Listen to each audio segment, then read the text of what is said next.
আসসালামু আলাইকুম সুপ্রিয় শিক্ষার্থীরা, নবম ও দশম শ্রেণীর পদার্থবিজ্ঞান দ্বিতীয় অধ্যায় গতি যশোর বোর্ড 2016। এখানে স্থির অবস্থান থেকে যাত্রা শুরু করে 600 কেজি ভরের একটি truck 0.2 metre per second square সুষম ত্বরণে 60 সেকেন্ড চলার পর 400 কেজি ভরের একটি স্থির পিকআপ ভ্যানের সাথে ধাক্কা খেয়ে আটকে একত্রে 7.2 মিটার পার সেকেন্ড বেগে চলতে থাকে। তো আমরা আগে কখাটা আগে করে নিই। পথে আছে পিছলানো ঘর্ষণ কি? পিছলানো ঘর্ষণ যখন কোনো বস্তু অন্য একটি বস্তুর উপর পিছলিয়ে বা ঘষে ঘষে চলতে চেষ্টা করে বা চলে, তখন সে ঘর্ষণের সৃষ্টি হয়।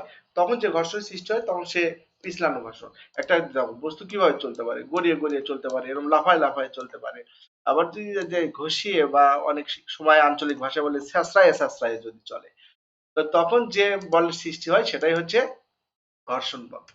তো যখন একটি বস্তু অন্য একটি বস্তু তথা তলের উপর দিয়ে পিছলিয়ে বা ঘষে চলতে চেষ্টা করে বা চলে তখন যে ঘর্ষণের সৃষ্টি হয় তাকে পিছলানো ঘর্ষণ বা বিসর্গ ঘর্ষণ বলা হয়। এর পরের প্রশ্ন, সাম্য অসাম্য বলের দুটি পার্থক্য লিখো। তো সাম্য বল যে বলগুলো কোনো বস্তুর উপর ক্রিয়া করে সাম্য অবস্থা সৃষ্টি করে, অর্থাৎ বস্তুটি আহ ধরো একটা বস্তু, আচ্ছা, সাম্য ও অসাম্য বলের মধ্যে দুটি পার্থক্য। তো পার্থক্যটা কি? আমরা আগে সাম্য বল লিখবো আর একটা অসাম্য বল লিখবো। যখন একটি বস্তুর উপর একাধিক বল বা বলগুলো অনেকগুলো বল ক্রিয়া করে বস্তুটি সাম্য অবস্থার সৃষ্টি করে, তখন তাকে সাম্য বল বলে। যেমন তোমরা কয়েকটা বন্ধু মিলে একটা রশি এদিকে টানতেছো এদিকে, কিন্তু রশিটি কোনো দিকে যাইতেছে না। এর উপর কিন্তু মোটামুটি পাঁচ থেকে দুই দিকে বল ক্রিয়ারত হয়েছে, সমান বল ক্রিয়া হয়েছে। অর্থাৎ এই বল আর এই বল প্রয়োগ করার ফলেও রশিটি কোনো দিকে যাচ্ছে না, তার মানে এটা একটা সাম্য অবস্থা সৃষ্টি হয়েছে, তার মানে এটা একটা সাম্য বল। আরেকটা হচ্ছে অসাম্য বল। অসাম্য বল কি?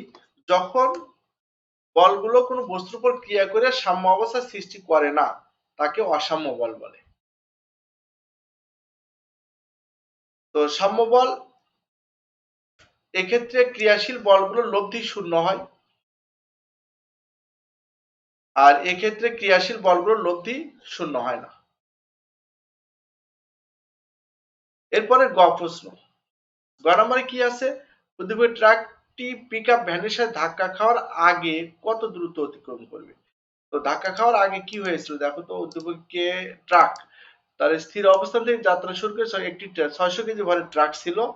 এত সুষম ত্বরণে চলে 60 সেকেন্ড চলার পর 60 সেকেন্ড এ 0.2 মিটার পার সেকেন্ড স্কয়ার সুষম ত্বরণে চলছে। এতে অতিক্রান্ত দূরত্ব নির্ণয় করতে হবে। আদিতে বেগ ছিল 0। তো দেওয়া আছে ট্রাকটি আদি বেগ u equal 0 metre per second, ত্বরণ a equal 0.2 metre per second square, সময়কাল টি ইকুয়াল 60 সেকেন্ড। তো বের করতে হবে দূরত্ব বা সরণ কত হইল।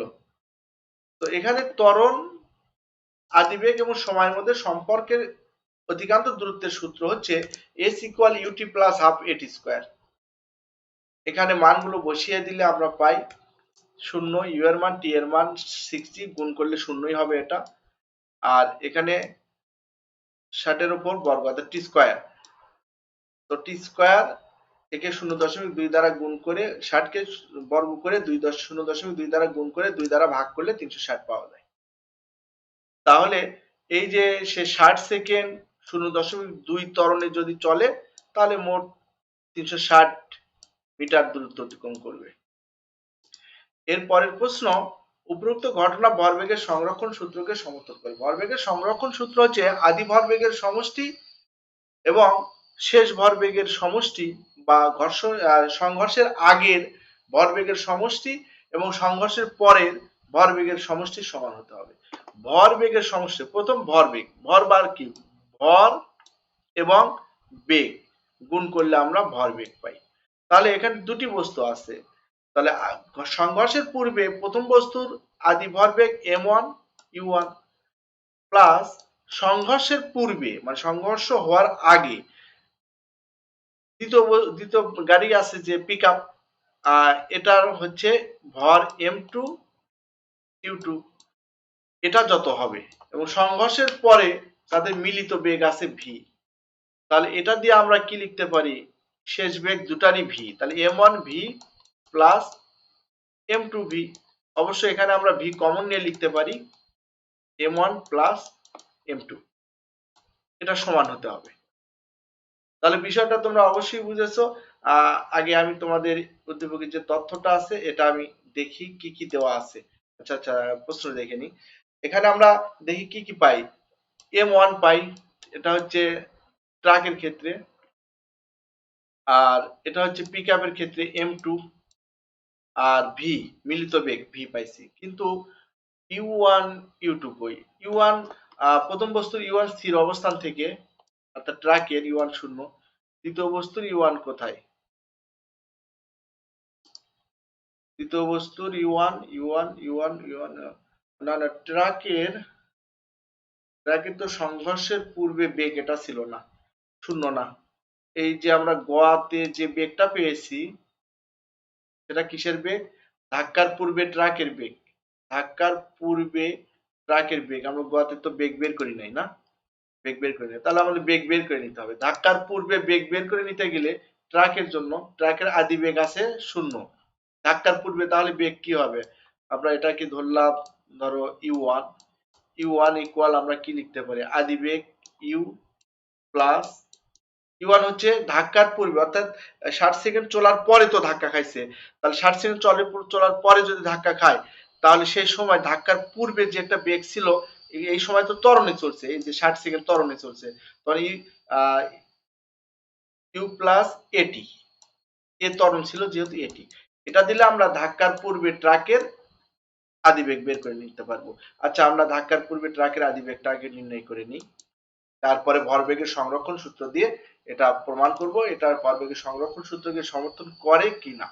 ট্রাকের ত্বরণে এত সময় টি, এই 60 সেকেন্ড চলার পর, এই সময় আদিবেগ ছিল শূন্য, কিন্তু 60 সেকেন্ড চলার পর সে ধাক্কা খাইছে, তাহলে 60 সেকেন্ড চলার পর, অর্থাৎ ধাক্কা খাওয়ার পূর্বে, 60 সেকেন্ড চলার পর ধাক্কা খাওয়ার পূর্বে বেগ নির্ণয় করে নিতে হবে।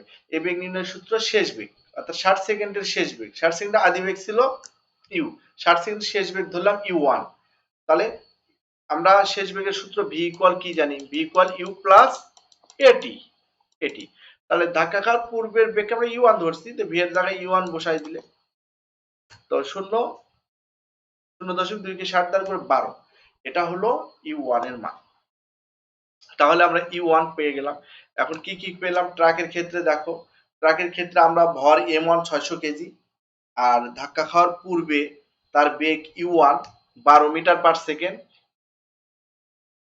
12 মিটার পার সেকেন্ড, এটা গেল ট্রাকের তথ্য। আরেকটা ধাক্কা খাওয়ার পরে ট্রাকের মিলিত বেগ, এটা আমরা মিলিত বেগ যেহেতু দুটারই ভি ধরতে পারি, আমি এখানে v1 v2 ধরেছি, সমস্যা নেই, v1 যা v2 তাই হবে। ট্রাকের ক্ষেত্রে শেষ মিলিত বেগ যা হবে, অর্থাৎ ধাক্কা খাওয়ার পরে বেগ যা হবে, পিকআপের ক্ষেত্রে একই হবে, কারণ তার ধাক্কা খাওয়ার পর একই সাথে চলতেছিল। তাহলে পিকআপ ভ্যানের ভর m2 ইকুয়াল 400 কেজি, ধাক্কার পূর্বে u2 equal 0 metre per second, অর্থাৎ ধাক্কার পূর্বে পিকআপ ভ্যানটি স্থির অবস্থায় ছিল। দেখি, ধাক্কার পূর্বে পিকআপ কি অবস্থায় ছিল, পিকআপ ভ্যানের সাথে স্থির, এই দেখো ধাক্কার পূর্বে, তাহলে ধাক্কার পূর্বে পিকআপ এখানে দাঁড়িয়েছিল, পিকআপ দাঁড়িয়েছিল, তার মানে তার আদিবেগ শূন্য। আর ধাক্কার পরে যেহেতু মিলিত বেগ, তার মানে ট্রাকের শেষ বেগ যা হবে এবং ধাক্কার পরে পিকআপের, এখানে এগুলো তোমরা পিকআপ লিখে দাও, ধাক্কার পরে পিকআপেরও তাই হবে। তো আমরা এগুলো ট্রাকের তথ্য পেলাম, আর এটা পিকআপের তথ্য পেলাম। তো এখন আমরা ভরবেগের সংরক্ষণ সূত্র কি, ধাক্কার পূর্বে ভরবেগের সমষ্টি, ধাক্কার পূর্বে উভয়েরই m1 u1 plus m2 u2 সমষ্টি করে নিলাম। এখানে ধাক্কার পূর্বে ভরবেগের সমষ্টি ছিল 600 গুণ 12 প্লাস 400 গুণ 0, 400 কে 0 দ্বারা গুণ করলে শূন্যই হবে, 600 কে 12 দ্বারা গুণ করলে 7200 কেজি মিটার পার সেকেন্ড। এরপরে ধাক্কার পরে ভরবেগের সমষ্টি m1 v1, আমরা উভয়ের যদি কেউ তোমরা v ধরো, তাহলে v কমন নিয়ে v into m1 plus m2 করে দিতে পারবা, অঙ্ক আরো সহজ হবে। তো এখানে আমরা এভাবেও করতে পারি 600 গুণ 7.2 এবং 400 গুণ 7.2। এটা গুণ করে যোগ করলে আমরা 7200 কেজি মিটার পার সেকেন্ড হয়। তার মানে কি ধাক্কার পরে এবং ধাক্কার পূর্বে ভরবেগের সমষ্টি সমান, তাই এটি ভরবেগের সংরক্ষণ সূত্রকে সমর্থন করে। আমি আবারও তোমাদের স্মরণ করিয়ে দিই, ভরবেগের সংরক্ষণ সূত্র হচ্ছে আদি ভরবেগের সমষ্টি ইকুয়াল টু শেষ ভরবেগের সমষ্টি। আদি ভরবেগ দুইটা, ট্রাকেরও এবং পিকআপেরও। পিকআপের আদি ভরবেগ এবং ট্রাকের আদি ভরবেগ যোগ করলে যা হবে, এবং পিকআপের এবং ট্রাকের শেষ ভরবেগ যোগ করলেও একই হবে, তাই এটি ভরবেগের সংরক্ষণ সূত্রকে সমর্থন করে।